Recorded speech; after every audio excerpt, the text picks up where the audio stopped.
Hello everybody, welcome back to my channel. I get quite a few questions on the topic of how to choose between the last two standing question options, which means that a lot of students, including my own students, I have noticed this. As you probably should know by now, it is quite easy to eliminate two of the four options because they are clearly on a different topic. Something is clearly wrong, so it shouldn't be so difficult to eliminate two, and it is a great strategy to do that first, because then you're only wandering between two remaining topics options. Now that is where it becomes tricky, because one of the option is the right one and the other option is a tricky option. What does this mean? It means that the SAT is putting the tricky option there on purpose. It's an option that is almost correct, but there's something wrong with it. Now, what could be wrong with it? We will actually go over a couple of examples, because example is the best teacher, right? Practice and concrete examples. But overall speaking, the biggest mistake the student make is that they interpret, which means that from something that is said in the text, they interpret, pick an answer that is too broad. It is too broad and it's too big of a jump to get from what is in the text to that option choice. Let's look at a few examples. I chose to look at the fiction passage from the October 2021 test, which is the US version actually. If you are finding it difficult to find this on the internet, I have included a list of all the practice, official practice tests from the past, like 5-6 years, from 2017 to 2021, so 4 years. You can find them on my website and the link is going to be down below, okay?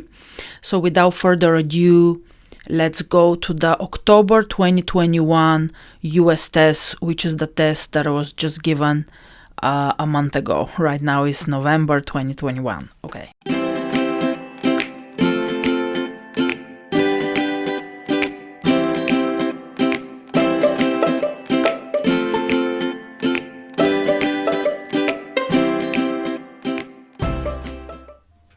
Okay, let's look at the fiction in October 2021. So first you read the text, of course, and then let's do, please read the text if you haven't read it yet and try to answer the questions by yourself so that you know exactly what I'm talking about when I start discussing the questions. You can pause, read the text, come back. Okay. Okay, let's focus on question number 3, which says one purpose of line 31 to 34 later ...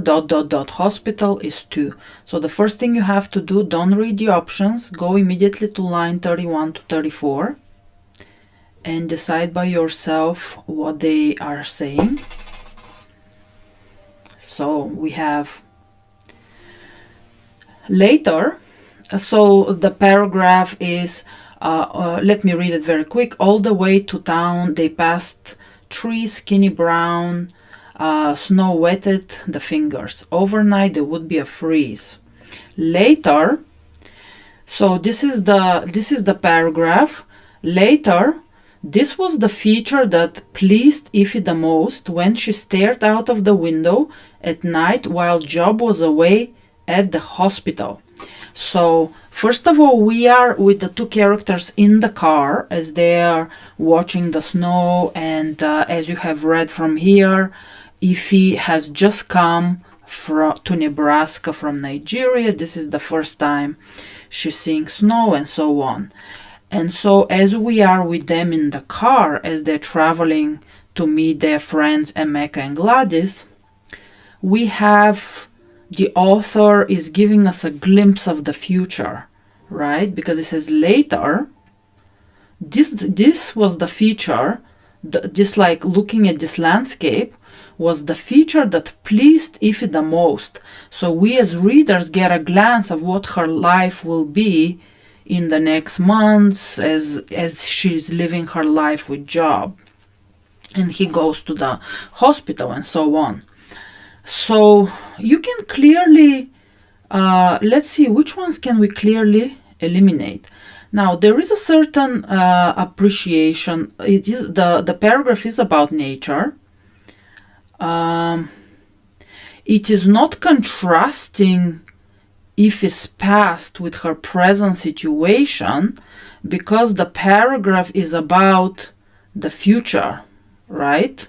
So the paragraph is not about the present and the past. The paragraph is about the present, they're the present right now, and what's going to happen in the future. So it couldn't be B. Provides a glimpse into Ify's and Job's future life together. It's definitely about the future and their life together. So this is very possible.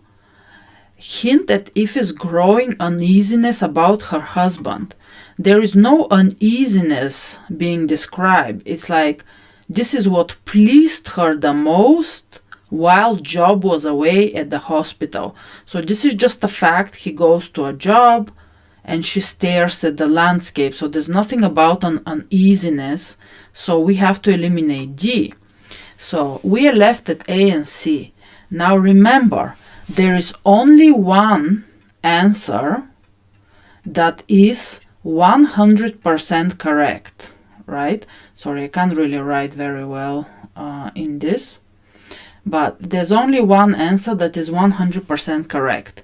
Now, so when you decide to pick one answer, practically you're saying that the other one is wrong, right? Because 3 answers are wrong, 1 answer is correct. Some students pick A. Demonstrate Ify's increasing appreciation of nature. But first, so now this option is way too broad, okay? This option is too broad, because we do have that later she will be appreciating the snow. But looking at the snow, so they're passing the snow, right? So she's looking at the snow. First of all, looking at the snow is just one small aspect of nature. You cannot say she's now appreciating the whole of nature. Secondly, we don't know that before she wasn't appreciating nature. It's just the snow, because she never seen it, so she didn't appreciate snow, and now she's appreciating snow. But again, snow doesn't equal all of nature. So whenever you see a big word like this, nature, you have to really think if that may be too broad. And in fact, it is providing a glimpse into their future life together. So if you pick A, you have to say that C is wrong. But you cannot argue with C. It really is providing a glimpse into their future life together. Okay? I'm gonna give another example maybe in another video. Please give a thumbs up if this was useful, and send me your questions. Okay? I will be very happy to answer. I will see you soon. Bye-bye.